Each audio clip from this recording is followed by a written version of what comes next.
റാപ്പിഡോ വന്നോണ്ട് നമ്മള് രക്ഷപ്പെട്ടു. അത് ശരിയാ. ഇതിപ്പോ പല ആൾക്കാർ വരുന്നോണ്ട് ഇടക്ക് നീ വന്നാലും അവരെ സംശയിക്കില്ലല്ലോ. ഇപ്പൊ നമുക്ക് ഉപകാരമായി. അതെ, പൊളിക്കാം. മറിയേച്ചി, ആ ജിയയുടെ കാര്യം അറിഞ്ഞോ? എന്ത് കാര്യം ഞാനൊന്നും അറിഞ്ഞില്ലല്ലോ. അറിഞ്ഞില്ലേ? അവള് ഓരോ ദിവസം ഓരോ ചെക്കന്മാരുടെ പുറകെ കേട്ടാ പോണത്. പിന്നെ ആ കൊച്ചു അങ്ങനെയൊന്നുമല്ല, അതിന്റെ വല്ല ഫ്രണ്ട്സ് ആയിരിക്കും. നീ എന്തൊക്കെയാണ് പറയാൻ? പിന്നെ ഫ്രണ്ട്സ്, ഇത്രയും നാളില്ലാത്ത ഫ്രണ്ട്സ് എപ്പോ ഇവിടുന്ന് പൊട്ടി കളിച്ചോണ്ട്. അതൊരു നല്ല കൊച്ചായിരുന്നല്ല, എനിക്ക് വിശ്വസിക്കാൻ പറ്റുന്നില്ല. പിന്നെ ഈ ലീലേച്ചി ഇതിനൊക്കെ നല്ല സപ്പോർട്ടാണ്. ഒന്ന് പോയേടി, ലീലേച്ചി അങ്ങനെയൊന്നും അല്ല. അതെ, ഇത് എന്നുണ്ട് ചേച്ചി എന്നെ കണ്ടു. എവിടെ? അമ്മ, ഞാൻ പോയിട്ട് വരാട്ടാ.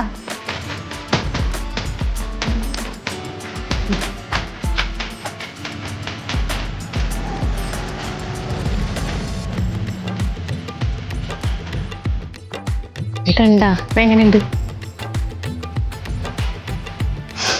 എങ്ങനെ നടന്ന കൊച്ചായിരുന്നു. നോക്കി പോണട്ടാ, അധികം സ്പീഡൊന്നും വേണ്ടട്ടാ. അതൊക്കെയാണ് ഏറ്റവും ഞാൻ കൊണ്ടുപോയിക്കോളാം. ശരി എന്നാ. ഇന്ന് എന്റെ മോക്ക് ഒരു നല്ലൊരു പയ്യനെ കിട്ടി, ദൈവം കാത്ത്. ഇപ്പൊ എങ്ങനെയുണ്ട്? ചേച്ചി എന്താ പറഞ്ഞേ? ലീലേച്ചി അങ്ങനെയൊന്നും അല്ലെന്ന് അറിഞ്ഞിട്ടില്ലേ? എന്റെ മോൾക്ക് ഇന്ന് നല്ലൊരു പയ്യനെ കിട്ടിയല്ലോ. ഇതൊക്കെ വേറെ പണിയില്ല, ഇങ്ങോട്ടും നോക്കിക്കണെന്താ? അതിന്റെ ഇടക്ക് നീ എന്താ പറഞ്ഞ അമ്മേനോട്? നോക്കിക്കൊണ്ടേക്കോളാന്നൊക്കെ. അമ്മയ്ക്കല്ല സംശയം ആയാവും. അമ്മയ്ക്ക് സംശയമൊന്നുമില്ല. ഇനി നീ ആയിട്ട് പറഞ്ഞ ഉണ്ടാക്കാതിരുന്നാ മതി.